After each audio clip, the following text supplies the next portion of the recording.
এই শোনো না, আমাদের অন্ধবিশ্বাস চ্যানেলটি যারা এখনো সাবস্ক্রাইব করেননি প্লিজ সাবস্ক্রাইব করে দাও। আর অল্প কিছু সাবস্ক্রাইবার হলে 1 লক্ষ পরিবার হবে। সবাই প্লিজ সাবস্ক্রাইব এবং বেশি বেশি শেয়ার করে দাও প্লিজ। সকাল সকাল মায়ের ডাকে ঘুম ভাঙে আস্থার। আজ বাড়ির একমাত্র ছেলে রিত চৌধুরী বাড়ি আসছে, তাই সকাল থেকেই বাড়িতে চলছে বিরাট রান্নাবান্নার আয়োজন। সব আজ হৃদের পছন্দের খাবার রান্না হচ্ছে, আর এত কাজের মধ্যেও আস্থা ঘুমাচ্ছে। তাই আস্থাকে ডাকতে এসেছে তার মা। চলুন পরিচয়টা দিয়ে নিই। আমি আস্থা, ইন্টার সেকেন্ড ইয়ারে পড়ি। আমাদের যৌথ পরিবার, বাবা চাচারা 3 জন আর 3 ভাইয়ের 1 বোন, মানে আমার ফুপু রাবেয়া চৌধুরী, আমার বড় বাবা রিশান চৌধুরী, তারপর আমার বাবা রাফসান চৌধুরী, তারপর আমাদের সবার প্রিয় ফুপু এবং আমাদের প্রিয় চাচু রিজভান। বড় বাবার 1 ছেলে 2 মেয়ে, বড় মেয়ে রাইকা, তারপর আফরা এবং সবার বড় ছেলে রিদ। আমার বাবার আমি একমাত্র মেয়ে। আস্থা ফুপুর 1 ছেলে 1 মেয়ে ছেলে। ছেলে বড় নিহাল আর মেয়ে নুহা আমার আর আফরার সাথে পড়ে, আর চাচুর এখনো বিয়ে হয়নি। ঘুম থেকে উঠে আস্থা নিচে আসে। আস্থাকে দেখে তার বড় মা তাকে তাড়াতাড়ি নাস্তা করতে বলে। আস্থা নাস্তা করতে বসে, তখন দেখে দরজার সামনে তার ফুপু এসেছে, সাথে নিহাল ভাই ও নুহাও এসেছে। আস্থা নাস্তায় রেখে উঠে গিয়ে ফুপুকে জড়িয়ে ধরে বলে, কেমন আছো ফুপ্পি? রাবেয়া চৌধুরী আলতো হেসে বলে, ভালো সোনামা। বলে সবার সাথে কথা বলতে থাকলো রাবেয়া। এদিকে নাস্তা শেষ করে আস্থা, নুহা, রায়কা আপু আর আফরার সাথে গল্প করতে করতে চলে গেল রুমে। দুপুর প্রায় 2টো। বাড়ির বাহিরে গাড়ির শব্দ শুনে হঠাৎ আস্থার মনে কেমন বিচলিত অনুভূতি হতে লাগলো। সে নিচে না নামিয়ে ব্যালকনিতে গিয়ে নিচে তাকিয়ে দেখলো ঝাঁকড়া চুলের ও বলিষ্ঠ পুরুষশালী দেহের অধিকারী এক সুদর্শন পুরুষ গাড়ি দিয়ে নামছে। তাকে মা ও বড় মা দেখে জড়িয়ে ধরলো। ঠিক সেই সময় আস্থা লক্ষ্য করলো সেই সুদর্শন পুরুষটি তার রহস্যময় চোখ দিয়ে উপরে ব্যালকনিতে অর্থাৎ আস্থার দিকে তাকিয়ে আছে। যা বুঝতেই সাথে সাথে আস্থা ব্যালকনি ত্যাগ করে রুমে প্রবেশ করে। এদিকে ছেলেকে এতদিন পর পেয়ে সবাই খুশিতে আত্মহারা। বড় মা তো ছেলেকে জড়িয়ে কেঁদে দিল, বলল, বাবা মায়ের কথা কি মনে পড়ে না? কিভাবে পারিস আমাদের ছেড়ে থাকতে? হৃদ মাকে সান্ত্বনা স্বরূপ বলল, মনে পড়ে তো মা, কিন্তু কি করব বলো, কিছু যে করার ছিল না আমার, তুমি তো জানোই সব। বলে বাড়ির ভেতরে প্রবেশ করলো সবাই। দুপুরের খাবার শেষ করে হৃদ একটা লম্বা ঘুম দিল। উঠল সন্ধ্যায়। সবাই একসাথে বসে কথা বলছিল। নিচে হলরুমে সবাই থাকলেও আস্থা নেই। সে হৃদের সাথে দেখাও করেনি। হৃদ আসার সময় থেকে নিজেকে রুমে বন্দি করে রেখেছে, কেননা সে জানে সে যাই করুক না কেন হৃদ ভাই তাকে বকা দিবেই, আর শাস্তি তো ওর সাথে আছেই। এই ভয়ে আস্থা বিভিন্ন অজুহাত দেখিয়ে নিজেকে ঘরবন্দি করে রেখেছে। সবাই বসে কথা বলছিল, তখন আফরা বলল, ভাইয়া আমার জন্য কি এনেছো? বোনের প্রশ্নে হৃদ হালকা মুচকি হাসি দিয়ে বলল, সবার জন্য অনেক কিছু এনেছি, কিন্তু আফরা ভ্রু উঁচু করে বলল, কিন্তু কি ভাইয়া? হৃদ দীর্ঘশ্বাস ছেড়ে বলল, তোর কথা মাথায় ছিল না রে আফরা। আফরা মুখ কাচুমাচু করে বলল, তুমি সবসময় আমার সাথে এমন করো, যাও কথা নেই তোমার সাথে। বলে আফরা যেতে নিলেই ওর হাত ধরে রিতার বলে, মজা করছিলাম, এখনো বড় হলি না। আফরা খুশি হয়ে ভাইকে জড়িয়ে ধরে বলে, তুমি কেন তাহলে আমাকে বোকা বানাও? আচ্ছা দাঁড়াও, আস্তাকেও নিয়ে আসি। বলে দৌড় দিয়ে আস্থার রুমের কাছে গিয়ে দেখে দরজা ভেতর থেকে লাগানো। সে ডাকে আস্থাকে। আস্থা দরজা খুলে দাঁড়াতেই তাকে টানতে টানতে নিয়ে যায় নিচে। সিঁড়ি দিয়ে নামার সময় আস্থার মনে হলো একজোড়া চোখ তার দিকে তাকিয়ে আছে, কিন্তু সে মাথা তুলে আর দেখল না। আজ আস্থা কালো রঙের একটা থ্রি পিস পরেছে, চুলগুলো ছেড়ে রেখেছে, যা কোমরের নিচ অব্দি পড়েছে। চোখে হালকা কাজল, তাকে যেন আজ অন্য রকমের সুন্দর লাগছে। নিচে এসে বড় বাবার কাছে গিয়ে বসে। আস্থা আর তাকে আর চোখে হৃদ কয়েকবার দেখে নেয়।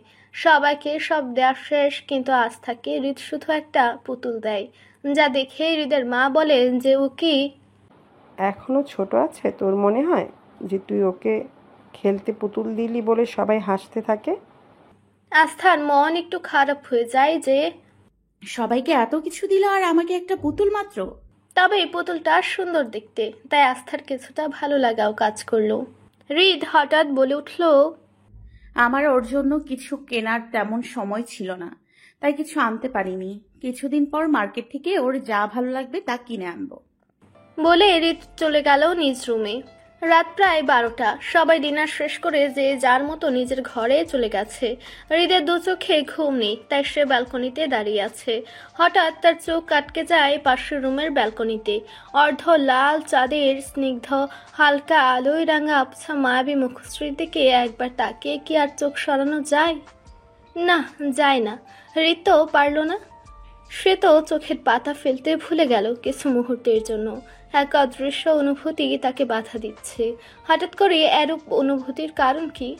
ঘুর কাটলো, দরজার টোকার শব্দে ভরকে গেল সে। রুমে এসে দেখলেও তার ছোট বোন আফরা এসেছে। হৃদ বোনকে দেখে কে যেন ভাবলো।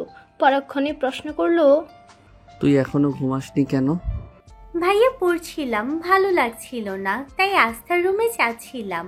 যাওয়ার পথে তোমার রুমের লাইট অন দেখে ভাবলাম তোমার কিছু লাগে কিনা তা জিজ্ঞেস করে যাই। হৃদ ভ্রু কুঁচকে বলল, আস্থার রুম কোনটা? আর এত রাতে ওর রুমে কি তোর? তোমার পাশের রুমটাই তো ওর, আর ও অনেক রাত পর্যন্ত জেগে থাকে, তাই ওর রুমে যাচ্ছিলাম কথা বলতে। ও রাত জাগে কেন? ও তো অনেক ভালো স্টুডেন্ট, ও রাত জেগে পড়ে। ও আচ্ছা, যা, আমার কিছু লাগবে না। আচ্ছা আস্থা, দরজা খোল। আফরার কথায় আস্থা ঘর থেকে বের হয়। কিছুক্ষণ পূর্বে বই পড়তে পড়তে কেমন জানি লাগছিল, তাই একটু ব্যালকনিতে গিয়ে দাঁড়িয়েছিল আস্থা। হঠাৎ তার মনে হলো একজোড়া চোখ তার দিকে পলকহীনভাবে তাকিয়ে আছে। এটা যে হৃদ তা বুঝতে পেরে আস্থা ঘাবড়ে যায় এবং রুমে প্রবেশ করে। এতক্ষণ আস্থার হাত পা কেঁপে চলছিল। বারবার হৃদের তাকানো মুহূর্তটায় তার চোখে ভাসছিল। আফরার কথায় নিজেকে সামলে আস্থা দরজা খুলে বলে, ঘুমিয়ে পড়বো ভাবছিলাম, আর তুই এলি। সকাল সকাল ঘুম থেকে উঠে আস্থা বই নিয়ে ছাদে গেল, গিয়ে বইয়ে মুখ ডুবালো। তখনই তার মনে হলো কেউ তার পিছে দাঁড়িয়ে আছে। ঘাড় ঘোরাতে সে স্তব্ধ হয়ে গেল। এত সকালে হৃদ এখানে কি করছে? আপনি? হৃদ উত্তর না দিয়ে পাল্টা প্রশ্ন করলো, তুই এত সকালে এখানে কি করিস? আমি তো রোজই আসি। সকালের স্নিগ্ধ বাতাস আমার ভালো লাগে, তাই ছাদে এসে বসে পড়ি। ও বলে হৃদ চলে যেতে নিলে আস্থা আবার বলে, বললেন না জি? এমনি ঘুম ভেঙে গিয়েছিল, তাই ভাবলাম একটু হাঁটাহাঁটি করি। ও হুম। বলে হৃদ ঘুরে হাঁটতে নিল। আস্থা বলল, ভাইয়া? হুম, কিছু বলবি? না, এমনি। হৃদ আর কিছু না বলে চলে গেল। সকাল 8টা। সবাই নাস্তার টেবিলে নাস্তা করছে। বাড়ির পুরুষরা আগে নাস্তা করে এবং তাদের পরে মহিলারা করে। আস্থা সিঁড়ি দিয়ে নামছে, তা দেখে হৃদের মা বলল, তাড়াতাড়ি আয় আস্তু, নাস্তা করে জানা। বড় মা, আজকে আর হবে না, আজকে তাড়াতাড়ি যেতে হবে একটু। আজকে স্যার বলেছে ক্লাস টেস্ট নেবে। বলে আস্থা যেতে নিলে হৃদের মা বলে, হৃদ, ও তো বের হবে, একটু ওয়েট কর, ও তোকে পৌঁছে দিবে। আজ তো আফরা যাবে না। কেন যাবে না বড় মা? ওর শরীরটা নাকি আজকে ভালো না, একটু খারাপ লাগছে, তাই ও যাবে না। ও সমস্যা নেই, হৃদ ভাইয়াকে কষ্ট করতে হবে না, আমি যেতে পারবো। বলে পা বাড়াতে হৃদ বলে উঠল, দাঁড়া, আমার হয়ে গেছে, তোকে দিয়ে আসি, চল। আস্থা আর কথা বাড়ালো না, হৃদের সাথেই গেল। হৃদ গাড়িতে একটা কথাও বলল না। গাড়িতে দুজনেই নীরবতা পালন করছে। কলেজে এসে হৃদ বলল, এসে পড়েছি আস্থা। ও আচ্ছা। বলে নেমে গেল হৃদ। পেছন থেকে আস্থাকে বলল, শোন। আস্থা পেছন ফিরে বলল, কিছু বলবেন? ছুটির পর ওয়েট করবি, তোকে নিয়ে যাব। প্রয়োজন নেই, আমি যেতে পারবো। আস্থা কথা শেষ করার আগে হৃদ বলল, তোকে বেশি বুঝতে হবে না, যা, ওয়েট করবি। বলে গাড়ি স্টার্ট দিয়ে চলে গেল। আস্থা ক্লাসে চলে গেল। আফরা আসেনি বিধায় আস্থার আজ ক্লাস ভালো লাগছিল না, আর নুহ আজ কেন আসেনি তা সে জানে না। দুইজনের একজনও নেই, তাই আর তার অনেক মন খারাপ হলো। ক্লাস শেষে আস্থা কলেজের গেটের সামনে হৃদের জন্য ওয়েট করছে। এমন সময় কে যেন আস্থাকে ডাকছে। আস্থা তাকে দেখে হেসে দিল, বলল, আপনি এখানে কেন? দিব, কিন্তু আমার ট্রিপ। মৃদু হেসে বলল, আচ্ছা দিন। আচ্ছা চলো, কি খাবে বলো। না না না, মজা করছিলাম। আর আপনি তাড়াতাড়ি যান, হৃদ ভাইয়া বলেছে আসবে। আচ্ছা, আর প্লিজ বলো ব্লগটা খুলে দিতে ওকে। দিবে। আচ্ছা বাই। বাই ভাইয়া। ছেলেটা গেলে আস্থা রাস্তা বরাবর তাকায়, আর তার চোখ এক জায়গায় স্তব্ধ হয়ে যায়। আস্থা দেখতে পায় তার বাড়ির গাড়িটা রাস্তায় উল্টো সাইডে দাঁড়িয়ে আছে। যদি এই গাড়িতে হৃদ থাকে তবে তো তার যে কি হবে আল্লাহ মালুম, কিন্তু হয়তো আজ সৃষ্টিকর্তা তার পাশে ছিল। গাড়ি থেকে হৃদ না বের হলো নিহাল ভাই। তা দেখে আস্থা সৃষ্টিকর্তার কাছে অনেক শুকরিয়া আদায় করলো। নিহাল তাকে ইশারা করে গাড়িতে এসে বসতে বলল। আস্থা ধীর গতিতে গিয়ে গাড়িতে বসা মাত্রই নিহাল বলে উঠল, ছেলেটা কে রে? আস্থা কিছুটা বিচলিত কণ্ঠে বলে উঠল, কোন ছেলে ভাইয়া? এই যে একটু আগে গেল, মনে হলো তোকে কিছু বললো। না না না তো ভাইয়া, আসলে উনি একটা ঠিকানা জিজ্ঞেস করছিল, আমি বলে দিয়েছি আসলে ওনাকে কোন দিক দিয়ে যেতে হবে। নিহাল ভ্রু কুঁচকে বলল, ও ভাইয়া। নিহাল আর কিছু না বলে গাড়ি স্টার্ট দিল। বাসায় পৌঁছে আস্থা দেখলো সবাই সবার মতো কাজ করতে ব্যস্ত। সে নিজের রুমে পা বাড়ালো। তার রুমের আগের রুমটায় হৃদের যাওয়ার পথে একবার সে রুমে ওকে ঝুঁকি দিয়ে দেখলো না, বদলোকটা রুমে নেই। সে ফ্রেশ হয়ে নিচে নামলো। দুপুরের খাবার ম্যাক করে টিভি দেখতে দেখতে সন্ধ্যা হয়ে গেল। এর মাঝে রাইকা ও নুহার সাথে সে অনেকক্ষণ গল্প করেছে। নুহা আজ কলেজে যায়নি আফরা যায়নি বলে, আর আফরা যায়নি সে কাল রাতে এই আস্থার রুম থেকে এসে অনেকক্ষণ বসে ফোন চালিয়েছে, তাই সকালে উঠতে পারেনি। তাই মাকে মিথ্যে বলেছে যে তার শরীরটা আজকে ভালো না। এ কথা শুনে আস্থা বলে, তুই সবসময় কেন বড় মাকে মিথ্যা বলে বোকা বানাস? বড় মা যেদিন জানবে দেখবি তোর কি হাল করে। হে, দেখা যাবে কিভাবে জানে। তুই শুধু তোর মুখটা বন্ধ রাখিস। আচ্ছা আচ্ছা শোন, বল রাইকা। তোর সাথে কি আজকে? রাইকার কথার মাঝে নুহা বলল, চুপ থাক রাইকা, জানিসই তো হয়েছে দেখা, তাহলে বলছিস কেন? আস্থা বিচলিত কণ্ঠে বলল, তোরা চুপ থাক। যদি বাসার কেউ জানে যে আমি তাদের প্রেমপত্র আদান প্রদান করেছি তাহলে যে কি হবে কে জানে। আর তোরা যে তখন আমাদের পাশে থাকবি না তাও আমি জানি। কথা শেষ করে তারা টিভি দেখছিল। এমন সময় হৃদ রাগান্বিত হয়ে বাসায় প্রবেশ করলো। সোজা রুমের দিকে পা বাড়ালো, তবে সিঁড়ি দিয়ে ওঠার সময় আস্থাকে রাগান্বিত চোখে একবার পরখ করে গেল। হৃদকে আসতে দেখে তার মা ছেলের জন্য নাস্তা তৈরি করলো। হৃদ ফ্রেশ হয়ে নিচে এসে নাস্তা করে ড্রয়িং রুমে বসলো। তার বোন নিহাল তাদের সাথে কথা বলতে থাকলো। আর এর মধ্যে আস্থা হৃদের মাও যোগ দিল। হৃদকে আসতে দেখে আস্থা পড়ার কথা বলে নিজের রুমে চলে গিয়েছিল। ডিনার করে যে যার রুমে চলে গিয়েছিল। তবে ডিনার টেবিলে হৃদকে তার মা প্রশ্ন করেছিল যে তার বাসায় আসতে লেট কেন হয়েছিল। তার আস্থাকেই বা নিজে নিয়ে আসবে বলে নিহালই বা কেন আনলো। প্রত্যুত্তরে হৃদ বলে যে সে তার বন্ধুদের সাথে বিজি ছিল, তাই নিহালকে বলেছিল ওকে নিয়ে আসতে। রাত প্রায় 12টা, যে যার রুমে। হৃদ কোনোভাবেই তার রাগ নিয়ন্ত্রণ করতে পারছে না, তাই সে রুম ছেড়ে ব্যালকনিতে গিয়ে দাঁড়ালো। হঠাৎ কি হলো, সে রুম থেকে বের হয়ে আস্থা রুমের দরজার সামনে দাঁড়ায়। দরজায় টুক পড়তে আস্থা ভীত কণ্ঠে বলে ওঠে, কে? আমি। আমি কে? দরজা না খুললে বুঝবি কিভাবে? এমন কথায় আস্থা বুঝে যায় এটা আর কেউ না, তার হৃদ ভাই। এটা তাই দ্রুত পা ফেলে দরজা খুলে জিজ্ঞেস করে, কি হয়েছে ভাইয়া, কিছু লাগবে? কি? আমার জন্য কফি করে রুমে নিয়ে আয় তো, অনেক মাথা ব্যথা করছে। রায়কাকেই বলতাম, ও ঘুমিয়ে পড়েছে হয়তো। জি আমি নিয়ে আসছি। কফি করে আস্থা হৃদের রুমের বাহিরে দাঁড়িয়ে থাকে। ডাক দেওয়ার আগে ভেতর থেকে হৃদ বলে উঠে, ভিতরে আয়। আস্থা ঘাবড়ে যায়। মনে মনে ভাবে লোকটা কিভাবে বুঝতে পারলো সে যে বাহিরে দাঁড়িয়ে আছে, সে যে রুমে পা বাড়ায়। হৃদ ল্যাপটপে কিছু একটা করছিল। আস্থার দিকে না তাকিয়ে বলে, টেবিলে রাখ। আস্থা রেখে উঠতে নিলে হৃদ বলে, টেবিলে রাখা এই কাগজটা দে তো। আচ্ছা থাক, আমি নেই। না না না, আমি দিচ্ছি। বলে আস্থা হাত বাড়ায়, তখনই হৃদের হাত লেগে গরম কফিটা আস্থার হাতে পড়ে যায়। আস্থা চিৎকার করতে হৃদ বলে ওঠে, অন্যের হাত ধরার সময় মনে থাকে না এর ফল কি হতে পারে? আস্থা চমকে যায়, বলে ওঠে, তার মানে আপনি ইচ্ছে করে আমার হাতে কফি ফেলেছেন? তোর সাহস দেখে আমি অবাক। তুই আমাকে প্রশ্ন করতেও শিখে গেছিস। বলে আস্থার হাত শক্ত করে চেপে ধরে। হাতে তো গরম কফি পরে, হাতের অবস্থা বেহাল, তার উপর হৃদের এভাবে ধরা ব্যথায় আস্থা কেঁদে ফেলে। আপনি আমাকে ভুল বুঝছেন। আমি ভুল বুঝিনি। কি সম্পর্ক তোর ওই ছেলের সাথে বল? কোনো সম্পর্ক নেই, আপনি ভুল বুঝছেন।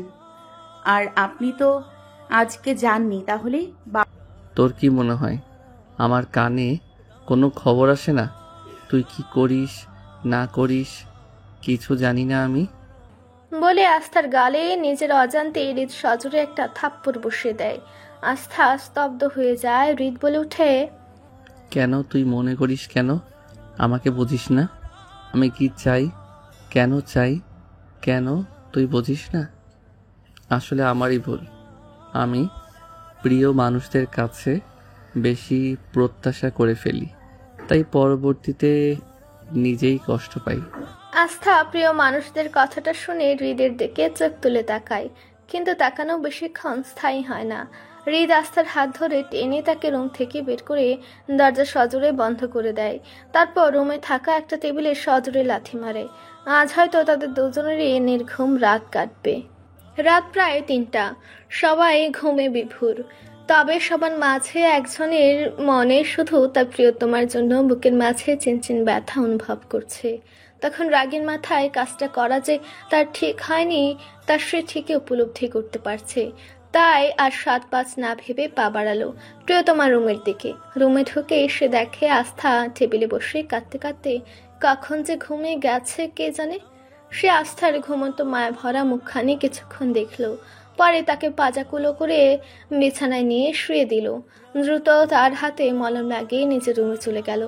সকাল বাজে ৮টা। সবাই নাস্তার টেবিলে নাস্তা করছে, তবে আজ খাবার টেবিলে আস্থা নেই। তাই রিশান চৌধুরী জিজ্ঞেস করলো আস্থা কোথায়। আস্থার মা বলে উঠল, সকালে গিয়েছিলাম তাকে ডাকতে। আস্থার নাকি শরীরটা ভালো লাগছে না, হাতে নাকি কফি পড়েছে, তাই আজ আর কলেজে যাবে না। কিভাবে পড়লো হাতে কফি? ওর নাকি রাতে পড়ার সময় খুব খেতে ইচ্ছা করছিল, তখন নাকি বানানোর পর কিভাবে হাতে পড়ে গেছে। ও। সবটা হৃদ চুপচাপ শুনলো, কিছু বলল না। মেয়েটা তাকে বাঁচাতে মিথ্যা বলেছে ভেবে মুচকি একটা হাসি দিল। নাস্তা শেষে রাফসান এবং রিসান চৌধুরী মেয়েকে দেখতে মেয়ের রুমে গেল। মেয়ের মাথায় হাত দিয়ে রাফসান চৌধুরী বলল, কিরে মা, দেখে কাজ করবো না? দেখ তো হাতে কি হাল হয়েছে। বাবা বুঝতে পারিনি কিভাবে পড়ে গেল। রিসান চৌধুরী বলে উঠল, থাক বাদ দাও, ওকে কিছু বলো না। মা জান আপনি ওষুধ ঠিক মতো দিয়েন। জি বড় আব্বু। তাদের মধ্যে আরো কিছু কথা হয়। পরে রিসান ও রাফসান চৌধুরী তাদের কাজের জন্য বের হলো। বিকেল 5টা। রায়তা আস্থার দরজায় টোকা দিয়েছে। আস্থা তাকে দেখে মৃদু হাসলো। আসো আপু, দাঁড়িয়ে কেন? রুমে প্রবেশ করে আস্থার পাশেই রায়কা বসে আস্থা বলে, আর রাগ করো না, ভাইয়া অনেক কষ্টে আছে বললো। রায়কার হাতে ব্যাগ থেকে বের করা একটা চিঠি হাতে দেয়। আসলে কালকেই দিতাম, সময় হয়ে ওঠেনি তাই দিতে পারিনি। জানি তুই, আর এও জানি হাতের ব্যথা নিয়ে যে আপনি মিথ্যা বলেছেন। আস্থা চোখ বরফ করে ফেলে, মনে মনে বলে, আপু কিভাবে জানলো? রায়কা বলে, কাল রাতে যখন ভাই তোকে রুম থেকে বের করে দিয়েছিল আমি নিচে ছিলাম। কেন? পানি শেষ হয়ে গিয়েছিল রুমের, পানি নিতে এসেই দেখেছি। ও, তুই আমার জন্য কেন সহ্য করলি? বলে দিলেই তো পারতি। উনি বললেও আমার কথা বিশ্বাস করতেন না আপু, আর বললে তো তোমারই সমস্যা হতো, তাই না? রায়কা বোনের এমন কথা শুনে তাকে জড়িয়ে ধরে। 3 দিন যাবৎ হৃদ আস্থাকে দেখে না। হৃদ বাড়িতে বের হলে পরে আস্থা রুম থেকে বের হয়, আবার রাতে বাসায় আসার আগে সে নিজের রুমে চলে যায়, যার ফলে দুজনের দেখা হয় না। এদিকে হৃদ খবর নিয়ে জানতে পারে ছেলেটার সাথে আস্থার কোনো সম্পর্ক নেই। এটা জানার পর নিজের উপর রাগ হচ্ছে, কিন্তু সে কিভাবে আস্থার অভিমান ভাঙাবে তা বুঝতে পারছে না।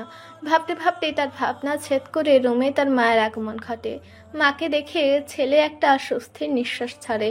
তার মা খাটে বসতে সে মায়ের কোলে মাথা রেখে শুয়ে পড়ে। তার মা মাথায় হাত বুলাতে বুলাতে বলে, জানিস, যখন তার কষ্টে তুইও কষ্ট পাস, তাহলে তাকে কেন কষ্ট দিস? যা গিয়ে কথা বল। কথা বললেই সব সমাধান হয়, চুপ করে থাকলে কখনোই কোনো কিছুর সমাধান হয় না। হৃদ মাথা তুলে তাকিয়ে মনে মনে বলল, মায়েদের কেমন এক অদ্ভুত ক্ষমতা থাকে, সন্তানের কিছু হলে তারা তা মুখ দেখেই বলে দিতে পারে। মা, আমি থাক, কিছু বলতে হবে না, শুয়ে পড়, আমি যাই। রাত প্রায় 1টা। আস্থা ব্যালকনিতে দাঁড়িয়ে চাঁদের জ্যোৎস্না গায়ে মাখছে। হঠাৎ সে অনুভব করলো তাকে পেছন থেকে কেউ জড়িয়ে ধরেছে। ঘাড় ঘোরাতে সে অবাক। হৃদ দাঁড়িয়ে কাঁপা কাঁপা কণ্ঠে বলল, আপনি হুশ, আমি এখানে কেন? যান এখান থেকে, কেউ দেখলে আর আমাকে ছাড়। আস্থার কথা শেষ হওয়ার আগে হৃদ তার মুখ আস্থার চুলের মধ্যে গুজে দেয়। চাঁদের আবছা আলোতে আস্থার মায়াবী মুখশ্রীটা যেন আরো বেশি করে টানছে হৃদকে। হৃদ তার মুখ আস্থার চুলের মধ্য থেকে বেশ কিছুক্ষণ পর বের করে। আস্থাকে নিজের দিকে ঘুরে বলে, তুই কেন আমাকে এত জ্বালাস? আমি তো আপনাকে কিছুই বলিনি বা আমি কিছুই করিনি। আপনি তো সব নিজে থেকেই করেন, পরে আমার দোষ দেন। হৃদ অপলক দৃষ্টিতে আস্থার দিকে তাকিয়ে থাকে। আস্থা কিছু বলতে যাবে, কিন্তু তার সুযোগ না দিয়ে হৃদ আস্থার রুম থেকে বেরিয়ে আসে। আকস্মিক ঘটনায় আস্থা বোকার মতো হৃদের যাওয়ার দিকে তাকিয়ে থাকে। সকাল 7টা। আস্থা কলেজের জন্য রেডি হয়ে নিচে আসে। সিঁড়ি দিয়ে নিচে আসতে আসতে তার চোখ জোড়া বসার ঘরে আটকে যায়। যে ছেলে ঘুম থেকে কখনো নিচ থেকে এত সকালে উঠে না, সে কিভাবে এখানে? আর এত পরিপাটি কেন লাগছে? যদিও সে সব সময় পরিপাটি থাকে, তবু মনে হচ্ছে কোথাও যাবে। ভাবতে ভাবতে আস্থা নাস্তা টেবিলে গিয়ে বসে। বসার সাথে সাথে তার পাশের চেয়ার টেনে হৃদও বসে পড়ে। পর মুহূর্তেই নুহা, আফরা সবাই হাজির। আফরা আস্থাকে উদ্দেশ্য করে বলল, কি রে আস্তু, তোকে দেখে আজকে অন্যরকম লাগছে। কই, অন্যরকম কেন লাগবে? না, মনে হচ্ছে রাতে ঠিক মতো ঘুমোতে পারিসনি। নুহা বলল।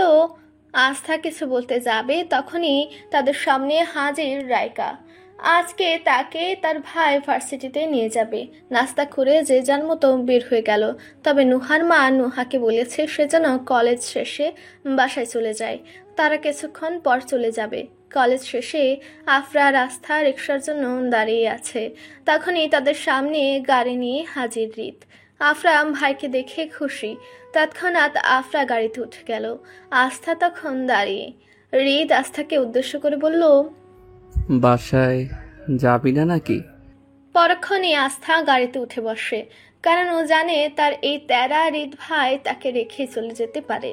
তার কোনো বিশ্বাস নেই। বাসায় পৌঁছাতেই বসার রুমের সোফায় গা এলিয়ে দেয় হৃদ। তার জন্য শরবত নিয়ে আসে তার মা।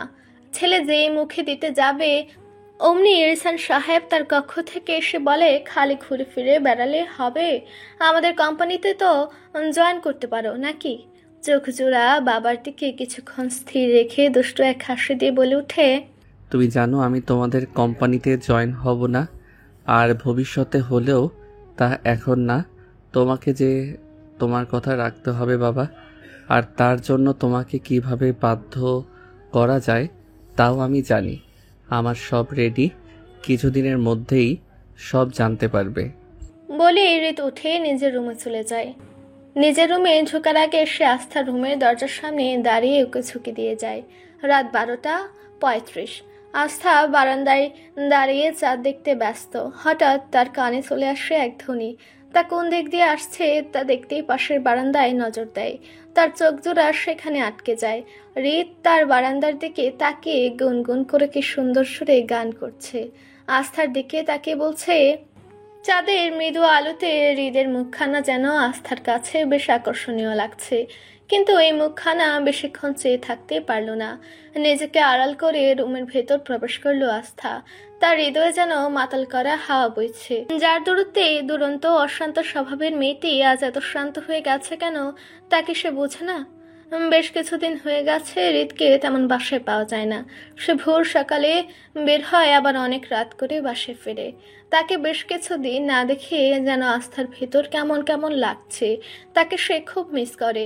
তার হৃদয়ের কোণে যেন এক সুপ্ত অনুভূতি বারবার তাকে হৃদের কথা ভাবতে বাধ্য করছে। দুপুর ঠিক 2:45। প্রখর রোদে যেন সবার করুণ অবস্থা। গরম পড়েছে ব্যাপক। তাই তো চৌধুরী বাড়ির সবাই যে যার মতো নিজ কক্ষে এসি ছেড়ে বসে আছে। হঠাৎ নিচতলা থেকে হৃদের আওয়াজ আসতেই সবাই বের হয়ে আসে। হৃদের বাবা ছেলের এমন উচ্চ স্বরে ডাকার কারণ জানতে চাইছে। হৃদ দেরি না করে সবাইকে উদ্দেশ্য করে বলে ফেলল, আমি তো পড়াশোনা শেষ করে দেশের বাহিরেই ছিলাম বেশ কিছু বছর, তোমরা তো তা জানোই। হৃদের বাবা বলে উঠল, তা কি হয়েছে এতে? বাবা, আমি তো আর এমনি এমনি এইখানে থাকিনি। আমি ওইখানে আমার একটা কোম্পানি খুলেছিলাম, যা বেশ ভালোভাবে সফলতা পেয়েছে। কাল আমি আমার কোম্পানির একটি শাখা খুলছি, তাই সবাই কালকে সন্ধ্যায় রেডি থাকবা প্লিজ। ছেলের এহেন কথায় যেন সবাই আটকে উঠল। হৃদের মা তো ছেলেকে বুকে জড়িয়ে নিয়ে বলছে, আমার ছেলে এত বড় হয়ে গেছে যে আজ নিজের যোগ্যতায় নিজের উপার্জনের রাস্তা বের করে ফেলেছে। সবাই হৃদকে শুভেচ্ছা জানালো, শুধু একজন বাদে। তাকে দেখে মনেও হলো না যে সে তেমন অবাক হয়েছে অন্যদের মতো। হৃদয় যেন তার পানে চেয়েছিল, কিন্তু সে জানতো যে তার বাবা অবাক হবে না, বরং চুপচাপ শুধু শুনবে। হলো তাই। বেশ কিছুক্ষণ পর তার বাবা বলে উঠল, এত কিছু না করলেও হতো, আমাদের ব্যবসার কাজে জয়েন করলেই পারতে। হৃদ তার বাবাকে বলল, আমাকে তোমাদের প্রয়োজন হলে তোমাদের কাজে আমি অবশ্যই হেল্প করব, তবে আমি চাই আমি নিজের যোগ্যতায় কিছু করি। হৃদের মা বলল, হ্যাঁ বাবা, তা তো ঠিক করেছিস। আচ্ছা, আমরা সবাই যাব, তুই বেশি ভাবিস না। যা, ফ্রেশ হয়ে আয়, তোকে খাবার দেই। বেশ কিছুদিন যাবত তো ঠিক মতো খাবার খাওয়ার সময়ও তো পাসনি। যা যা। পাশে থেকে তার চাচি বলে, হৃদ বাবা, ভাবি ঠিক বলেছে, যা তাড়াতাড়ি ফ্রেশ হয়ে আয়। বলে দুইজনই রান্নাঘরের দিকে ছুটে। আফলাতুন ভাইকে অনেক অভিনন্দন জানায়, বলে, ভাইয়া, রাইকা আপু আসলে ওকে বলবো, দেখবা কত খুশি হয়। বলিস, এখন যা। আফরা ভাইয়ের কথা মতো নিজের রুমে ছুটল। আস্থা এখন হৃদের সামনে দাঁড়িয়ে। সেও তার হৃদ ভাইকে শুভেচ্ছা জানালো। হৃদ আস্থার দিকে এগুলো, তবে কানের কাছে ফিসফিস করে বলল, এত কষ্ট, এত আয়োজন তো সব তোর জন্যই। আস্থা ডাগর ডাগর চোখে হৃদের দিকে তাকিয়ে। হৃদ মৃদু হাসি দিয়ে উপরে চলে গেল, গন্তব্য তার নিজ কক্ষ। আস্থা তার যাওয়ার পানে এখনো তাকিয়ে। হঠাৎ তার মাথায় কেউ হাত রাখলো। আস্থা চমকে উঠল, ঘাড় ঘুরে তাকাতেই তার বড় বাবাকে দেখল। যা মা, উপরে। আস্থা বেশ লজ্জা পেল। ভাবলো হৃদ ভাইয়ের এমন কথা বোধহয় তার বড় বাবা শুনতে পেয়েছে। এই লোকটা এমন কেন সে? যে তাকে আর চোখে দেখে হুটহাট হাত ধরে পরিস্থিতি না বুঝে কি সব বলে ফেলে, এতে যে কেউ একজন বেশ লজ্জা পায়, সে বুঝে না বুঝি আর 7-5 না ভেবে আস্থা নিজ রুমের উদ্দেশ্যে পা বাড়ায়। পরদিন সন্ধ্যায় সবাই রেডি হয়ে ড্রয়িং রুমে আসে, অপেক্ষা কখন হৃদ নিচে আসবে। সে কিছুক্ষণ আগেই বাসায় এসে নিজে রেডি হতে গেছে। প্রায় 10 মিনিট পর কালো শার্ট, প্যান্ট, হাতে ঘড়ি, ঝাঁকড়া চুলগুলো সেট করে সে সিঁড়ি দিয়ে নিচে নামছে। আস্থা তো হা করে দেখছে। উফ, এই মানুষটাকে কেন এত আকর্ষণীয় লাগে সব সময়। আফরা আস্থাকে ফিসফিস করে বলল, মুখ বন্ধ কর, না হলে মশা মাছি ঢুকে যাবে। আফরার বলতে দেরি, কিন্তু আস্থার মুখ বন্ধ করতে দেরি হলো না। তুই বেশি বকিস আফরা, আমি মোটেও হাঁ করে দেখছিলাম না। ওনাকে দেখার এমন কি আছে? তা তা তো আমি দেখতে পেলামই। হৃদ নামতে নামতে তার প্রেয়সীকে ভালোভাবে দেখে নিল। আজ যেন তার প্রেয়সীকে নীল রঙের থ্রি পিসে বেশি সুন্দর লাগছে। মনে হচ্ছে এই রংটা শুধু তার জন্যই তৈরি হয়েছে। তাকে দেখে হৃদ কয়েকবার হোঁচট খেয়েছে, তবে নিজেকে বেশ ভালোভাবে সামলে নিয়েছে। সবাই বাড়ির বাইরে গেটের সামনে দাঁড়িয়ে গাড়িতে একে একে উঠছে। বড়রা এক গাড়িতে গেল আর ছোটরা একটাতে। আফরা আর রাইসা গাড়ির পেছনে বসলো, তাই বাধ্য হয়ে আস্থাকে হৃদের সাথে সামনের সিটে বসতে হয়েছে। প্রায় 1 ঘন্টা পর তারা তাদের গন্তব্যে পৌঁছালো। গাড়ি থেকে নেমেই নুহা, নিহান আর তাদের ফুপুকে দেখে তো সবাই খুশি। তাদের হৃদ কাল রাতেই বলে রেখেছিল এখানে আসার কথা। সবাই একসাথে ভেতরে প্রবেশ করে। আফরা, নুহা, আস্থা, রাইকা গল্প করছিল। হঠাৎ আফরা চোখ আটকে গেল নিহানের দিকে। সে একা দাঁড়িয়ে আপন মনে ফোন চালাচ্ছে, তাই আস্থা আর নুহার কথার মাঝে আস্তে করে নিহানের সামনে গিয়ে দাঁড়ালো। ভাইয়া, আপনি একা একা কি করছেন? নিহান স্বাভাবিকভাবে বলল, তোকে দেখেছিলাম। আফরা চোখ কপালে, কাপা কাপা কণ্ঠে বলল, মানে কি দেখেছিস? ফোন চালাচ্ছি দেখে জিজ্ঞেস করছিস তো কি বলবো? আফরার লজ্জায় পড়া লাল হাল যেন এবার একটু স্বাভাবিক হয়ে আসছে। সে আর দাঁড়ালো না। কে জানে এ ছেলে আবার কি বলে ফেলে। তার সে চলে যাওয়ার জন্য পা বাড়ালো। তখনই তার হাতে কারো হাতের স্পর্শ পেল। পেছনে ফিরতেই নিহান বলে উঠল, তোকে কিন্তু আজ সত্যি অনেক সুন্দর লাগছে। মনে হচ্ছে যেন আকাশ থেকে এক পরী নেমে এসেছে। গগনে আজ উঠেছে অর্ধচাঁদ। চারিদিকে জ্বলে আছে মিটিমিটি তারার মেলা। চারিদিকে বইছে ঠান্ডা হিমেল হাওয়া, যা শরীরে লেগে দিয়ে যাচ্ছে এক গভীর অনুভূতির ছোঁয়া। অনিশ্চয়তায় নিমজ্জিত দুই হৃদয়, দুই জোড়া চোখ এবার নিজেদের দিকে তাকানো থেকে পরস্পরের মনকে বাধা দিল এবং অপরদিকে তাকাতেই দীর্ঘ নিঃশ্বাস ত্যাগ করলো দুই নরনারী। আজ হৃদ অনেক ব্যস্ত ছিল। নিজের কোম্পানির আজ উদ্বোধন হয়েছে, বেঁচে থাকাটা অস্বাভাবিক। তবে এই ব্যস্ততার মাঝেও সে তার পরিবারের সাথে তার কলিগদের পরিচয় খুব ভালোভাবে করিয়ে দিয়েছে। তার কলিগের পাশাপাশি ছিল তার বন্ধু মহল। সবার সাথে হৃদের বন্ধুরা কথা বলতে বলতে হঠাৎ তাদের মধ্যে একজন হৃদকে আস্তে করে বলে ওঠে, ওই মেয়েটা কে রে? হৃদ তার ইশারাকৃত রমণীর দিকে তাকে গম্ভীর হয়ে বলে ওঠে, কেন আবার কি দেখছিস? ওকে কি দারুণ লাগছে, বল না কে? আমার চাচুর মেয়ে। ও, তার মানে তোর বোন, তাই তো? আচ্ছা বাদ দে, আমার সাথে ওর একটা ব্যবস্থা করে দে না। হৃদ এবার ভীষণ ভাবে রেগে গেছে, তবু নিজের রাগকে কন্ট্রোল করে আসিফকে বলল, ওর সাথে তোর কিছুই হবে না। ও আমার দ্বিতীয়বার যেন না দেখি তুই ওর দিকে তাকিয়েছিস। বলে হৃদ চলে যায় অন্যদিকে। সবার খাওয়া হয়ে গেলে হৃদ তার বাবাকে বলে সবাইকে নিয়ে বাড়ি চলে যেতে। সে এখানে কিছু কাজ আছে, তা করে বাড়ি ফিরবে। তার জন্য যেন কেউ অপেক্ষা না করে। তার আসতে অনেক রাত হবে। হৃদের বাবাও ছেলের কথায় যুক্তি খুঁজে পায়। রাত হয়ে গেছে, আর যেহেতু তাদের এখান থেকে কোনো কাজ নেই, তাই চলে যাওয়াই ভালো। তাই যে ভাবনা সেই কাজ। তিনি সবাইকে বলে গাড়িতে গিয়ে বসতে। তারা বাড়ি চলে যাবে। রাত প্রায় 11টা। হৃদ বাড়ি ফেরার জন্য কোম্পানির বিল্ডিং থেকে বের হয়ে গাড়ির দিকে পা বাড়ায়। গাড়ি দরজায় হাত রাখতেই তার ফোনটা বেজে ওঠে। ফোন রিসিভ করে কানে দিতে শুনতে পায় তার বাবার গলা। তিনি, হৃদ, আস্থা কি তোর সাথে? আমি তো সবাইকে গাড়িতে উঠতে বলেছিলাম। ভেবেছি আস্থাও হয়তো উঠেছে, তাই চলে এসেছি। এখন বাসায় এসে দেখি মেয়েটা নাই। হৃদ তার বাবাকে আশ্বস্ত করে বলে, জি বাবাও আমার সাথে, আমরা আসছি বলে ফোন রেখে দেয়। তারপর দৌড়ে যায় বিল্ডিং এর ভেতর আর বলতে থাকে, এই মেয়েটা আমাকে শান্তি দেবে না। কি যে করি এই মেয়েটার।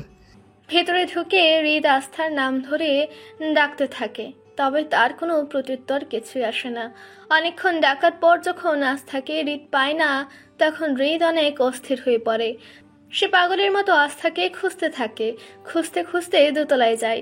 সেখানেও না পেয়ে যখন অন্যদিকে যাওয়ার জন্য পা বাড়ায়, তখনই দেখে কেউ একজন তাকে পেছন দিক থেকে জড়িয়ে ধরেছে। আর হৃদ বুঝতে পারে সে জড়িয়ে ধরার পাশাপাশি কান্নাও করছে। হৃদের বুঝতে বাকি ছিল না যে মানুষটা কে। তাই সে পেছন থেকে তাকে সামনের দিকে ঘুরে দাঁড় করায়। সাথে সাথে হৃদের মাথায় রক্ত উঠে যায় আস্থার অবস্থা দেখে। আস্থা জামার হাতা ছেড়ে শরীরের বিভিন্ন জায়গায় ক্ষতস্থান দেখেই বোঝা যাচ্ছে যে কে ওর সাথে ধস্তাধস্তি করেছে। হৃদ আস্থার দুই গালে আলতোভাবে ধরে জিজ্ঞেস করে, কি হয়েছে? কে করেছে তোর সাথে এমন? আস্থা হৃদকে বলে, উনি। আর কিছুই বলতে পারে না। হৃদের গায়ে সে তার জ্ঞান হারায়। হৃদ প্রায় 1টা বাজার কাছাকাছি সময়ে বাসায় আস্থাকে নিয়ে আসে। সবাই তখন ঘুমে বিভোর। আস্থাকে পাজা কোলে নিয়ে আস্থা রুমে যায়। বিছানায় শুয়ে দিয়ে ওর মাথায় হাত বোলায়। কিছুক্ষণ আস্থার পাশে বসে থাকে। তারপর ব্যালকনিতে গিয়ে কাউকে একটা ফোন করে। কথা বলার মাঝে রুম থেকে গুঙানির শব্দে হৃদ রুমে আসে। দেখে আস্থা বিছানায় হাত দিয়ে চারিদিকে খামচে ধরেছে। হৃদ গিয়ে সাথে সাথে আস্থাকে আধশোয়া করে নিজের বুকের মাঝে চেপে ধরে। শুনতে পায় আস্থা বিড়বিড় করে কি যেন বলছে। কান আস্থার মুখের কাছে নিতে শুনতে পায় আস্থা বলছে, আমাকে ছেড়ে যাবেন না প্লিজ, আমার ভয় করছে, প্লিজ যাবেন না। হৃদ বলে উঠে, যাব না। তুই তো জানিস সোনা, তোর কাছে থাকার কতটা তীব্র ইচ্ছা নিয়ে তোর থেকে দূরে থাকি। ভোর 5টা, একটা নতুন দিনের সূচনা। চারিদিকে কিছুক্ষণ পর পর পাখির কিচিরমিচির শব্দ শোনা যাচ্ছে। সূর্যি মামা এখনো পুরোপুরিভাবে জেগে ওঠেনি, তবে সে যে জাগ্রত হচ্ছে তা বোঝা যাচ্ছে, কেননা ঈশান কোণে হালকা লাল আভা দেখা যাচ্ছে। চারিদিকে ভোরের শীতল হাওয়া বইছে, যা জানালার পর্দাগুলোকে হালকা করে দুলিয়ে দিয়ে যাচ্ছে। এত মুগ্ধকর পরিবেশ ও কেউ বিচলিত হচ্ছে। ঘুমন্ত চোখের ভেতরে রাতের সব জঘন্য পরিস্থিতির দৃশ্যগুলো সব ভেসে আসছে। নিজের অজান্তেই কান্না করছে আস্থা। তার কান্নার আওয়াজে সোফা থেকে দৌড়ে আস্থার পাশে বসে হৃদ। ধীরে ধীরে আস্থা চোখ মেলে তাকায় হৃদের পানে। তাকে হাঁক চকিয়ে যায়, বলে উঠে, আপনি এখানে কি করছেন? হৃদ কিছু বলতে যাবে তার আগে আস্থা তার হাতে ব্যথা অনুভব করে, শব্দ করে উঠে, কি হয়েছে? হৃদের বলার সাথে সাথে আস্থা কান্না করা শুরু করে দেয়। আস্থার কান্নার মানেটা হৃদ ঠিকই বুঝতে পারছে যে কেন মেয়েটা এভাবে কান্না করছে। তাই তো সে আস্থার মাথাটা নিজের বুকের মধ্যে চেপে ধরল। কান্না করতে করতে হেঁচকে উঠে যায়। তাই হৃদ বলে, চুপ থাক আস্থ, তোকে কান্না করতে দেখলে আমি নিজেকে আর সামলাতে পারি না, মনে হয় সব ধ্বংস করে দেই। হৃদের এহেন কথায় আস্থা তার দিকে ভেজা চোখ জোড়া দিয়ে তাকিয়ে থাকে। বুঝতে পারে না হয়তো হৃদের কথার মানে। তাই তো সে হৃদকে বলার চেষ্টা করে, আমি আমি আমি কাল। হুশ, চুপ। আস্থা ছোটে আঙ্গুল রেখে, চুপ, তোকে কিছু বলতে হবে না, তুই শান্ত হ, আমি সব জানি, আর বাকি কথা পরে। এখন তুই শুয়ে থাক, আমি আমার রুমে যাই। কিছুক্ষণের মধ্যে সবাই ঘুম থেকে উঠবে। এভাবে এত সকালে সবাই আমাদের একসাথে দেখলে ব্যাপারটা কেমন না? জি।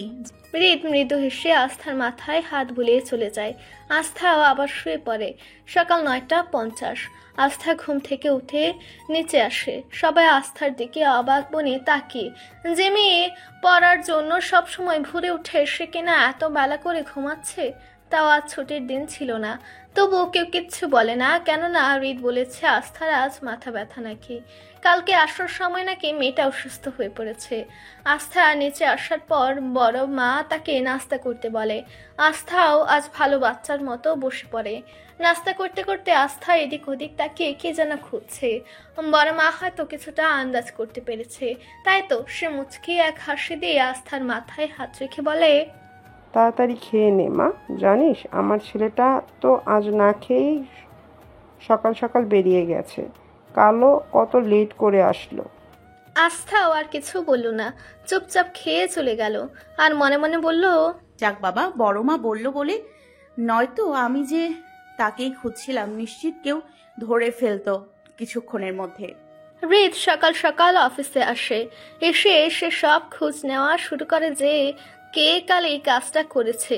সিসিটিভিতে সে দেখতে চায়, কিন্তু জানতে পারে কাল কিছু একটা সমস্যার কারণে অফিসের সব ক্যামেরাগুলো অন ছিল না।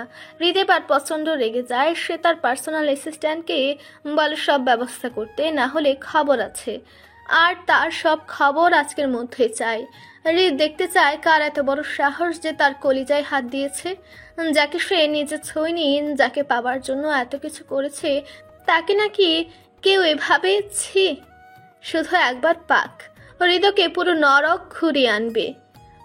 আমাদের চারিপাশে অনেক মানুষ থাকে যাদের আমরা অনেক বিশ্বাস করি। তারা অনেক সময় এমন কিছু করে যা আমরা কল্পনাও করতে পারি না। এই যে হৃদ, কাল রাতে আস্থার জন্য তার হৃদয় ছিল বিচলিত, যার ফলে সে ঘুমাতে পারেনি।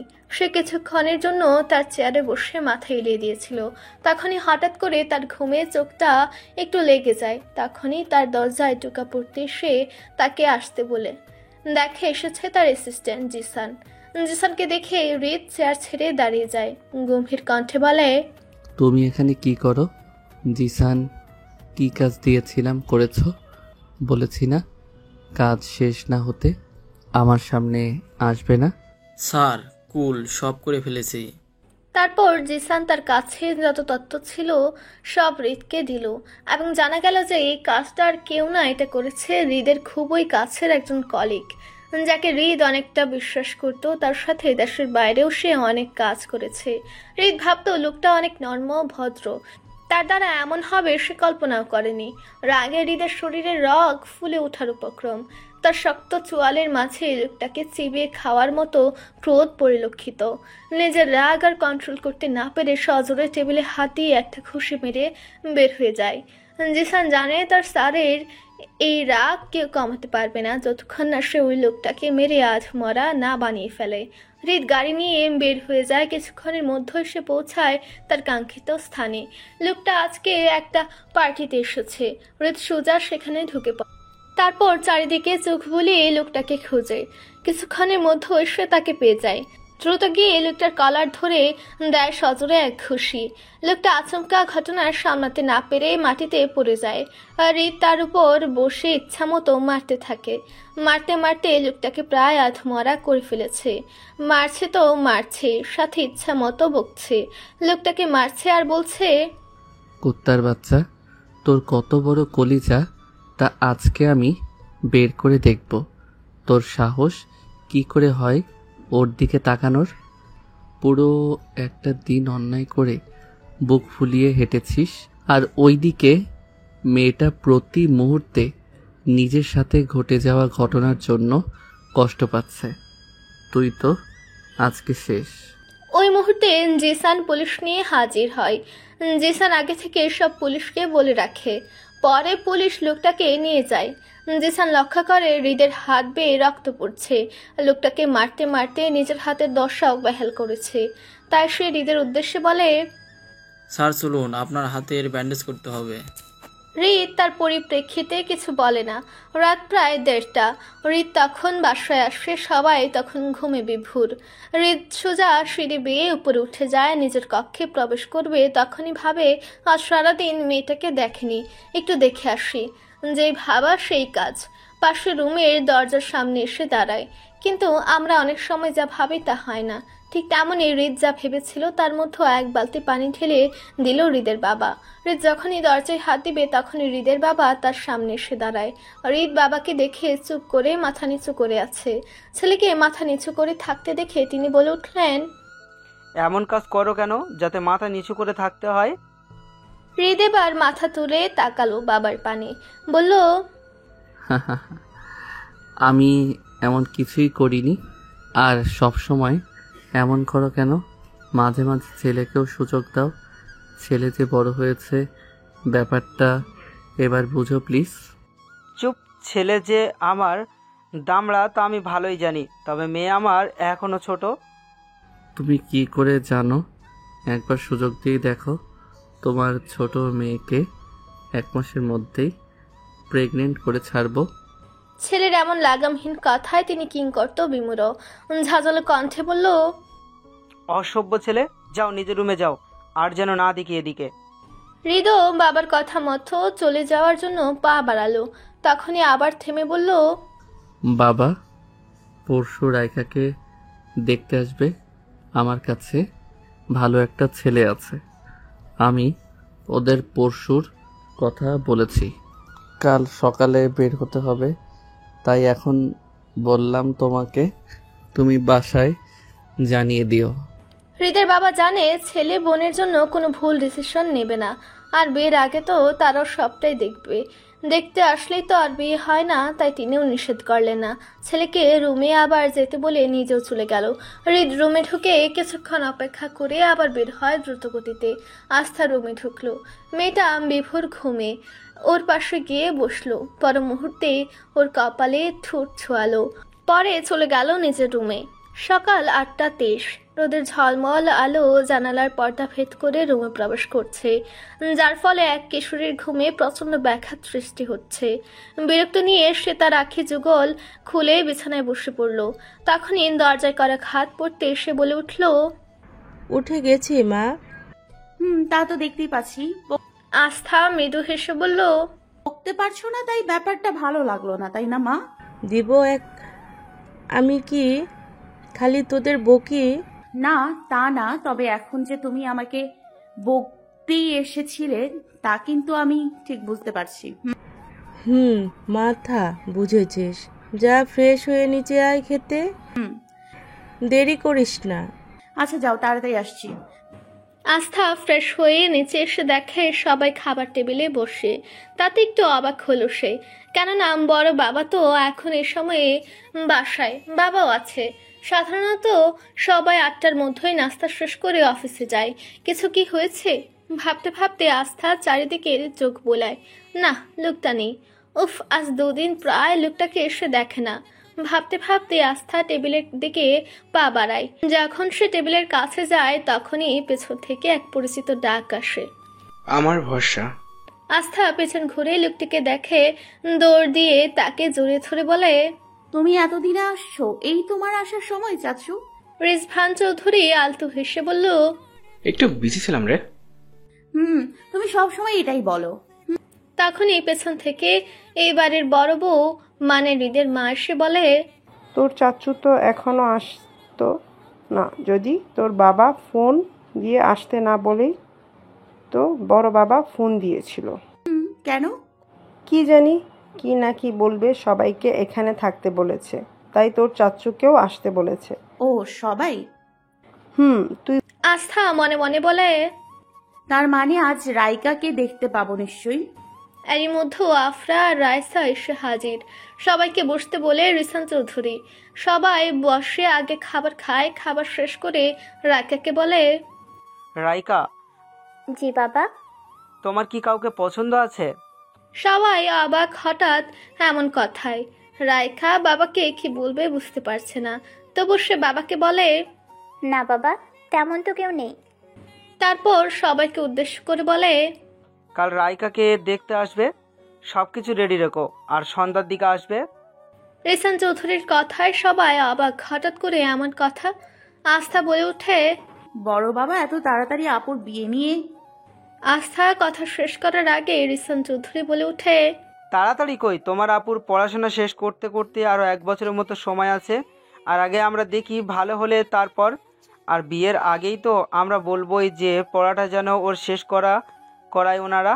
সবার কথার মধ্যে রাফসান চৌধুরী বড় ভাইকে উদ্দেশ্য করে বলে, ভাই কিন্তু ছেলেটা কে আপনি দেখেছেন? না, দেখিনি। তাহলে খবর পেলেন কিভাবে? হৃদের মাধ্যমে ও কালকে রাতেই বলেছে যে ওর কাছে ভালো ছেলে আছে, আর ছেলেটার নাকি বিয়ের জন্য মেয়ে দেখছে। তাই ও ওর বোনের কথা বলেছে, তারাও রাইকার কথা শুনতে আসতে চলেছে। আস্থা এবার হৃদের কথা শুনে অবাক। ছেলেটা কি শয়তান, নিজের বোনের মনের ভেতর কি আছে তা জানার চেষ্টা না করে তার বিয়ে দিয়ে দিতে যাচ্ছে। আমাকে তো কারোর সাথে কথা বলতে দেয় না। বাই এনি চান্স কোনো ছেলের সাথে কথা বললে কিভাবে জানি খবর পেয়ে যায়, আর তার নিজের বোনের মনের মানুষকে তা জানার চেষ্টা পর্যন্ত করলো না। আস্থার ভাবনার মাঝে রিসান চৌধুরী উঠে চলে যায়। পরে একে একে সবাই। রাইসা বাবা যাওয়ার পরেই নিজের রুমে চলে যায়। আস্থাও তার পিছু পিছু যায়, কিন্তু রাইসা রুমের দরজা লক করে রাখে, ফলে সে রুমে ঢুকতে পারে না। দরজায় করা ঘাত করবে তখনই আফরা আস্থাকে বাধা দেয়, বলে, বাদ দে, জানিসই তো আপুর। চুপ থাক আফরা, কেউ শুনে ফেললে বিপদ। আমার রুমে আয়। চল। আস্থার রুমে আফরা আর আস্থা এসে বসে। তখন আফরা আবার বলা শুরু করে, ভাই এটা কোনো কাজ করলো? রাইকা আপুর সাথে আগে একবার কথা বলে পরে বাবাকে জানাতো। তোর ভাই যে, তাই এত বজ্জাত। এই তুই কিন্তু চুপ থাক। কখনো সে কারো অনুভূতি বোঝার চেষ্টা করে না। এই যে দেখ, রাইকা আপু যে কাউকে ভালোবাসে, সে তো চাইলেই তার সাথে আপুর বিয়ে দিতে পারে, কিন্তু না, সে তা করবে না। এখন তার জন্য আপু কত কান্না করছে বল। কি আর করার বল আস্থা, আমরা চাইলেও তো কিছু করতে পারবো না। আফরা বলল, এই আস্থা, একটা কাজ কর, তুই ভাইয়াকে বল রাইকা আপুর কথা, তোর কথাটি শুনবে। ঘোড়ার ডিম শুনবে সে। আমার মনের কথাই বোঝে না, আর তো আপুর কথা। ট্রাই তো করতে পারিস। আস্থা বোনের কথা ভেবে রাজি হয়ে যায়, কিন্তু পর মুহূর্তেই বলে ওঠে, আমার সাথে তো দুদিন ধরে দেখাই হয় না তার সাথে। মিস করছিস বুঝি? চুপ থাক বদমাশ মেয়ে। দুপুর 2:08। সবাই খাবার খেয়ে বসে আছে। আস্থা ভেবেছিল হয়তো হৃদ আজ দুপুরে আসবে, কিন্তু তার ভাবনাকে ভুল প্রমাণ করে হৃদ আসে না। বড় মা ফোন দিয়েছিল।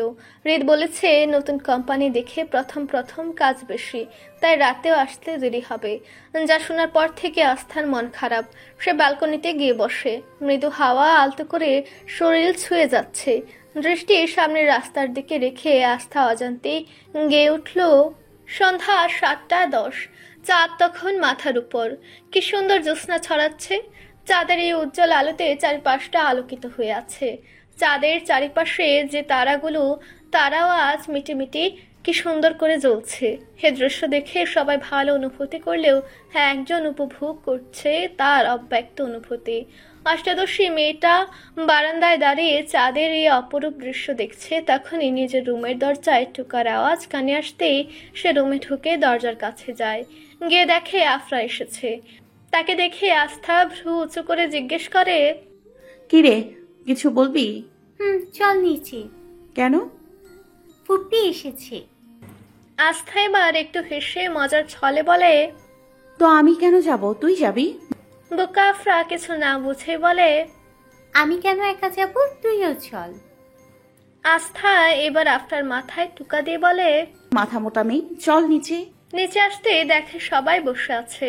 ওদের আসতে দেখে নুহা বলে, তাড়াতাড়ি আয়, ছোট মামা মুড়ি মাখছে। এটা শুনে আফরা আস্থা তাড়াতাড়ি পা ফেলে আসে, কেননা তাদের ছোট চাচ্চুর মুড়ি মাখা বেস্ট। মুড়ি খাবার সময় সবাই অনেক কথা বলে। এক পর্যায়ে রায়কার কথা বলে। রায়কাও তাদের সাথে বসেছিল। মেয়েটার মুখ একদম ফুলে গেছে কান্না করতে করতে। তার মনের মানুষটাকে ফোন করে পাচ্ছে না, ফোন অফ। কি করবে কিছুই বুঝতে পারছে না। বাবাকে তো কিছু বলা যাবে না, ভাইটাকে যে বলবে তারও তো কোনো সুযোগ নেই, কেননা ভাইকে তো বাসাই পাচ্ছে না। মেয়েটা যে পড়েছে মহা বিপদে। রাত বাজে 9:40। রাতের খাবার শেষ করে বসতে দেখা যায় নিহাল এসেছে মাত্র। আগে ফুপ্পি আর নুহা আসলেও তখন নিহাল আসেনি, তার কিছু কাজ ছিল, তাই রাতে সে এসেছে চৌধুরী বাড়িতে। নিহালকে দেখে আফরার মুখটা যেন হঠাৎই হাসি খুশি মুখে পরিণত হয়েছে। সে এই লোকটাকে দেখলে এই মেয়েটার যে মন ভালো হয়ে যায়, সবকিছু রঙিন লাগে। তা কি সে বুঝে না? মনে হয় না বুঝে। বুঝলে সবার সাথে এসে কথা বললো। কই, আমার সাথে তো বললো না। কথাগুলো নিজের মনে মনে বলতে থাকলো আফরা। নিহালকে দেখে হৃদের মা বলল ফ্রেশ হয়ে আসতে, পরে খাবার খেতে। নিহানও বড় মামের কথা মতো তাই করে। খাবার দাবারের পর্ব শেষ হতেই বাড়ির ছোটরা সবাই বলে ছাদে কিছুক্ষণ বসবে।